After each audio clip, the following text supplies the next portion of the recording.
MP ছিলেন, 14 দলীয় জোটের নেতা ছিলেন, রাজনৈতিক সভাপতি ছিলেন। তারা সবাই মিলে এই অপরাধগুলো সংগঠন করেছে নৃশংসভাবে। 2000-এর মতো 1000-এর অধিক ছাত্র তরুণ জনতাকে হত্যা করেছেন, 25,000-এর বেশি মানুষকে আহত করেছেন। গোটা বাংলাদেশ জুড়ে নৃশংসতা চালানো হয়েছে, সিভিলিয়ানদেরকে নিষ্ঠুরতম পন্থায় হত্যা করা হয়েছে।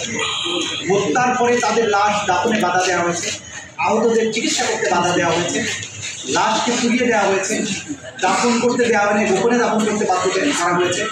হসপিটালে চিকিৎসার পরে মৃত্যুবরণকারীদের ডেথ সার্টিফিকেটে পোস্টমর্টম করতে দেওয়া হয়নি, ডেথ সার্টিফিকেটে লিখতে দেওয়া হয়নি যে গানশন ইঞ্জুরিতে মারা গেছে। এই ধরনের অপরাধ সংগঠন তারা করেছে। অন্যায় এবং নিপীড়নের বিরুদ্ধে যে ভয়েস জনগণের, সেটাকে রুদ্ধ করা হয়েছে। এইভাবে একের পর এক গণতান্ত্রিক প্রতিষ্ঠানগুলো ধ্বংস করেছে। নির্বাচন শুধুমাত্র একজন ব্যক্তি বা তার পরিবারকে ক্ষমতা রাখা, এটা একটা রাষ্ট্রের যে চেতনা, সেটার বিরুদ্ধে তারা অবস্থান নিয়েছে। এবং সেটা করতে গিয়ে আজকে প্রধান আসামি ছিলেন শেখ হাসিনা, শুধুমাত্র তাকে রক্ষা করার, তাকে ক্ষমতা রাখার জন্য এই অপরাধগুলো হয়েছে। এবং এই সমস্ত অপরাধের সবচাইতে বড় দায় হচ্ছে তাকে ক্ষমতায় রাখার উদ্দেশ্য বাস্তবায়নের জন্য আজকে বাকি থেকে আবেদন করা হয়েছে। তারা ক্যাবিনেটের সদস্য হিসাবে সরকার দলের বিভিন্ন দায়িত্বশীল পদে অধিষ্ঠিত থেকে কেউ সরকারের আমলাতন্ত্রের মধ্যে সরাসরি ছিলেন, তারা এমপি ছিলেন, 14 দলীয় জোটের নেতা ছিলেন, রাজনৈতিক সভাপতি ছিলেন। তারা সবাই মিলে এই অপরাধগুলো সংগঠন করেছে নৃশংসভাবে। 2000-এর মতো 1000-এর অধিক ছাত্র তরুণ জনতাকে হত্যা করেছেন, 25,000-এর বেশি মানুষকে আহত করেছেন।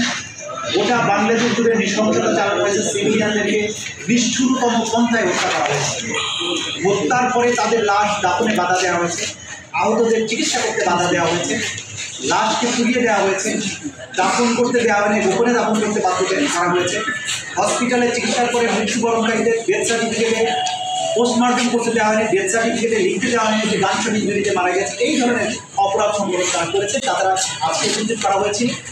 আমরা যেটা আদালতের কাছে জানিয়েছি যে এই অপরাধ একই সাথে সারা বাংলাদেশে 56,000 বর্গমাইল জুড়ে একদম ব্যাপক ভিত্তিক মাত্রায় সংগঠিত হয়েছে এবং টার্গেটেড ওয়েতে পারসিকিউশন করা হয়েছে।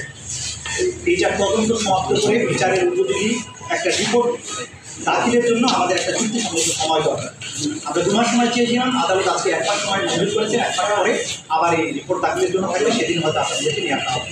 এবং আমরা আশা করছি এই রিপোর্ট আমরা তদন্ত সংস্থার কাছ থেকে পেয়ে যাবো এবং মামলাটি সকল আনুষ্ঠানিক বিচারের জন্য তার যাত্রা।